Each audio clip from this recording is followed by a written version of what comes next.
بسم اللہ الرحمن الرحیم۔ ناظرین، وی لاگ نمبر 1، معراج کا واقعہ، پیج 228، سیرت النبی، جلد سوم۔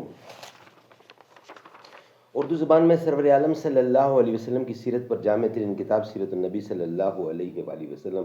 رائٹر ہیں اس کتاب کے علامہ شبلی نعمانی رحمۃ اللہ علیہ، علامہ سید سلمان ندوی رحمۃ اللہ علیہ، جلد سوم۔ بسم اللہ الرحمن الرحیم۔ الحمد للہ رب العالمین والصلاة والسلام علی سید المرسلین وعلی آلہ واصحابہ اجمعین۔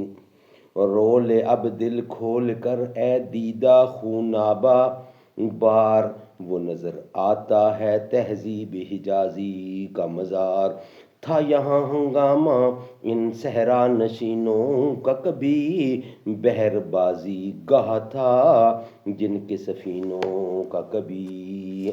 معراج کا واقعہ۔ الغرض، جب اسلام کی سخت اور پرخطر زندگی کا باب ختم ہونے کو تھا اور ہجرت کے بعد سے اطمینان و سکون کے ایک نئے دور کا آغاز ہونے والا تھا، تو وہ شب مبارک آتی، اور اس شب مبارک میں وہ ساتھ ہمہ یوں آئی جو دیوان قضا میں سرور عالم صلی اللہ علیہ وسلم کی سیر ملکوت کے لیے مقرر تھی، اور جس میں پیش گاہ ربانی سے احکام خاص کا اجرا اور نفاذ عمل میں آنے والا تھا۔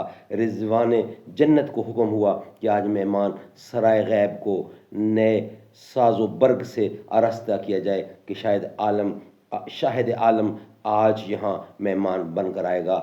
روح الامین کو پیغام پہنچا کہ وہ سواری جو بجلی سے زیادہ تیز گام اور روشنی سے زیادہ سبک خرام ہے، اور جو خطہ لاہوت کے مسافروں کے لیے مخصوص ہے، حرم ابراہیم کعبہ میں لے جا کر حاضر ہو۔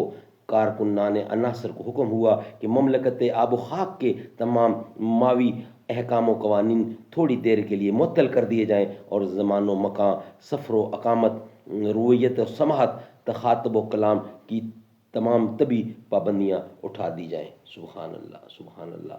ناظرین، یہ تھا وی لاگ نمبر 1، اور انشاءاللہ وی لاگ نمبر 2 پر یہی واقعہ کنٹینیو رکھیں گے، کیا جس کا ہیڈنگ ہے معراج کا واقعہ۔ انشاءاللہ اس کے بعد وی لاگ نمبر 2 آپ کے سامنے رکھیں گے۔ وی لاگ نمبر 1 ہمارا کمپلیٹ ہوا۔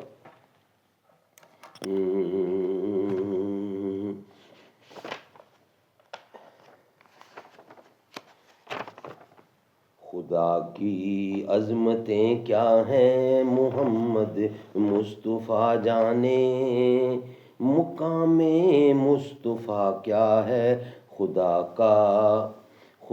کا مصطفیٰ جانے۔ خدا کی عظمتیں کیا ہیں محمد مصطفیٰ جانے، مقام مصطفیٰ کیا ہے محمد کا خدا جانے۔ صدا کرنا میرے بس میں تھی، میں نے تو صدا کر دی، وہ کیا دیں گے میں کیا لوں گا، سخی جانے گدا جانے۔ خدا کی عظمتیں کیا ہیں محمد مصطفیٰ جانے۔